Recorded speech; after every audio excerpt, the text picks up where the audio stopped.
നാഗത്തിന് 12 മാനങ്ങളുണ്ട്. 400 metre നീളമുള്ള സർപ്പത്തിന്റെ മാതൃകയിലുള്ള ഒരു കുന്നുണ്ട്. പ്രത്യാഹാരം നടക്കുന്നിടത്തെല്ലാം നാഗം വസിച്ചിരുന്നു. നിങ്ങൾക്ക് പഞ്ചേന്ദ്രിയങ്ങൾക്കപ്പുറമുള്ള മാനങ്ങൾ അറിയണമെങ്കിൽ നിങ്ങളുടെ ആദിശേഷ ചുരുളഴിക്കാനും ചലിക്കുവാനും തുടങ്ങണം.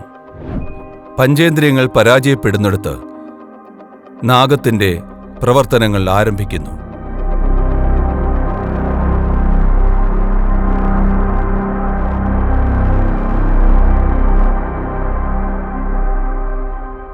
ഇന്ത്യയിൽ നാഗത്തിന്റെ 12 മാനങ്ങളെ ആരാധിക്കുന്നു.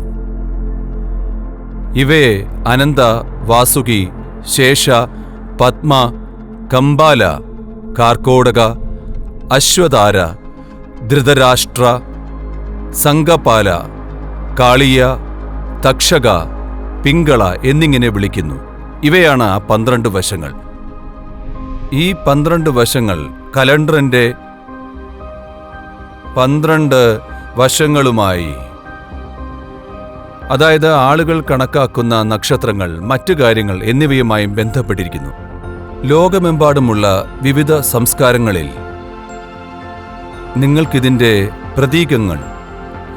പ്രതീകാത്മക തെളിവുകൾ കാണുവാൻ കഴിയും. റഷ്യ, ചൈന, തീർച്ചയായും ഇന്ത്യ, ആഫ്രിക്ക, ഈജിപ്ത്, ഗ്രീസ്, തെക്കേ അമേരിക്ക, വടക്കേ അമേരിക്ക എന്നിവിടങ്ങളിലെ ഗോത്രങ്ങളുടെ യോഗാത്മക യാത്രയിൽ സർപ്പം എങ്ങനെ ഒരു പ്രധാന പങ്ക് വഹിച്ചുവെന്ന് കാണിക്കുന്ന 20,000 വർഷം വരെ പഴക്കമുള്ള വിവിധ പുരാവസ്തുക്കൾ ലോകമെമ്പാടും നിങ്ങൾക്ക് കാണാം. ഇതിനെ പ്രതിനിധീകരിക്കുന്ന സർപ്പത്തിന്റെ പ്രതീകങ്ങൾ എല്ലായിടത്തുമുണ്ട്. പിന്നെ വടക്കേ അമേരിക്കയിലെ ഒഹായോയിൽ 400 മീറ്റർ നീളമുള്ള സർപ്പരൂപത്തിലുള്ള കുന്ന് കണ്ടെത്തി. 400 മീറ്റർ നീളമുള്ള ഒരു കുന്ന് ഒരു വലിയ ഗർത്തത്തിന് അഭിമുഖമായി നിൽക്കുന്നു. ആ ഗർത്തം ഒരു ഛിന്നഗ്രഹം പതിച്ചതുകൊണ്ടോ അല്ലെങ്കിൽ വാതക സ്ഫോടനം കൊണ്ടോ സംഭവിച്ചതാകാം. അതെങ്ങനെ സംഭവിച്ചുവെന്ന് നമുക്ക് ഉറപ്പില്ല. പക്ഷേ മണ്ണിനാൽ നിർമ്മിക്കപ്പെട്ട 400 മീറ്റർ നീളമുള്ള ഒരു സർപ്പമാണത്. ഒരു കുന്ന്, അതൊരു സർപ്പക്കുന്നാണ്. അപ്പോൾ ലോകമെമ്പാടുമുള്ള വിവിധ തരം ആളുകൾ ഇതിലേക്ക് വന്നത് സംസ്കാരങ്ങളുടെ കൈമാറ്റത്തിലൂടെയല്ല അത് സംഭവിച്ചിട്ടുള്ളത്. എന്നാൽ അത് രൂപപ്പെട്ടതിൻ്റെ കാരണം അതല്ല. പഞ്ചേന്ദ്രിയങ്ങൾക്കപ്പുറമുള്ള എന്തെങ്കിലും ആളുകൾ ഗ്രഹിക്കുന്നിടത്തെല്ലാം, കൂടുതൽ കണ്ണുകൾ അടച്ചുകൊണ്ട് ആളുകൾ സമയം ചിലവഴിക്കുന്നിടത്തെല്ലാം, അതായത് പ്രത്യാഹാരം എന്നാൽ നിങ്ങൾ നിങ്ങളുടെ ഇന്ദ്രിയങ്ങളെ പിൻവലിക്കുന്നു. എവിടെയൊക്കെ പ്രത്യാഹാരം നടന്നിട്ടുണ്ടോ, എവിടെയൊക്കെ ഇന്ദ്രിയ നിഗ്രഹം നടന്നിട്ടുണ്ടോ, അവിടെയെല്ലാം നാഗം വസിച്ചു.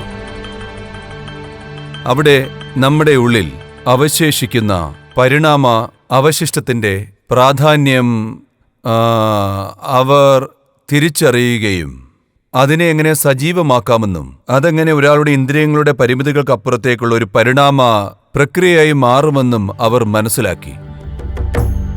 ശിവന്റെ കഴുത്തിന് ചുറ്റുമുള്ള പാമ്പിനെ, അതിനെ വാസുകി എന്നാണ് വിളിക്കുന്നത്. എന്നാൽ വിഷ്ണുവിന്റെ പാമ്പിനെ ശേഷ എന്നാണ് വിളിക്കുന്നത്.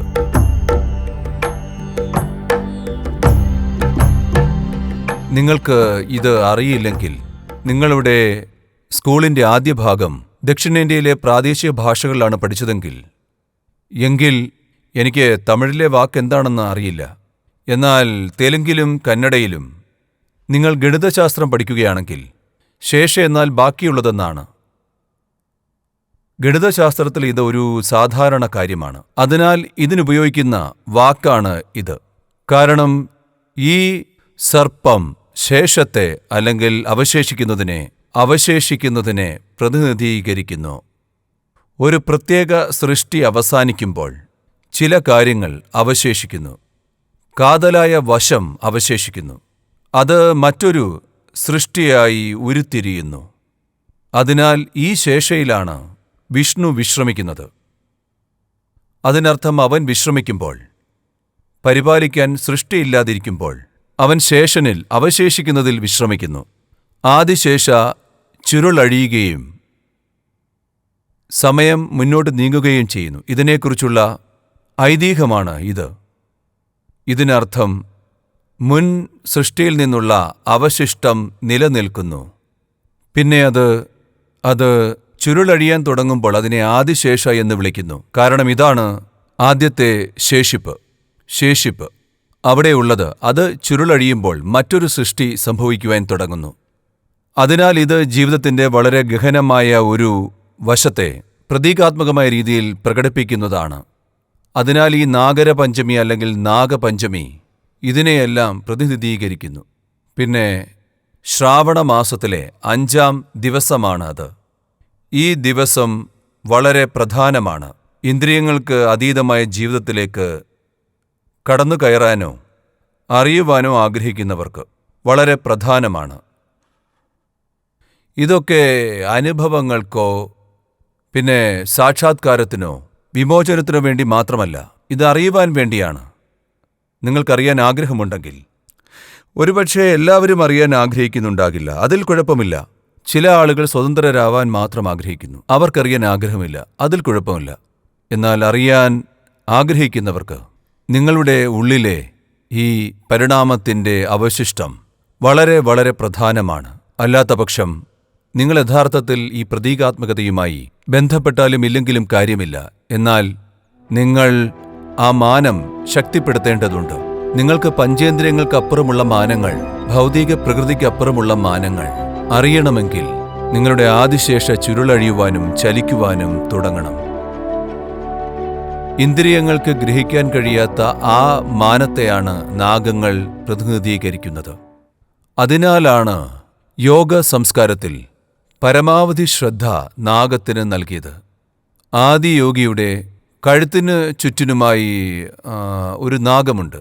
കാരണം ഇത് പ്രതിനിധീകരിക്കുന്നത് നിങ്ങളുടെ ഇന്ദ്രിയത്തിന് ഗ്രഹിക്കാൻ കഴിയാത്ത ചിലതിനെ ഗ്രഹിക്കാൻ കഴിയുന്ന നിങ്ങളുടെ ആ മാനത്തെയാണ്. പഞ്ചേന്ദ്രിയങ്ങൾ പരാജയപ്പെടുന്നിടത്ത് അവിടെ നാഗത്തിൻ്റെ പ്രവർത്തനം ആരംഭിക്കുന്നു.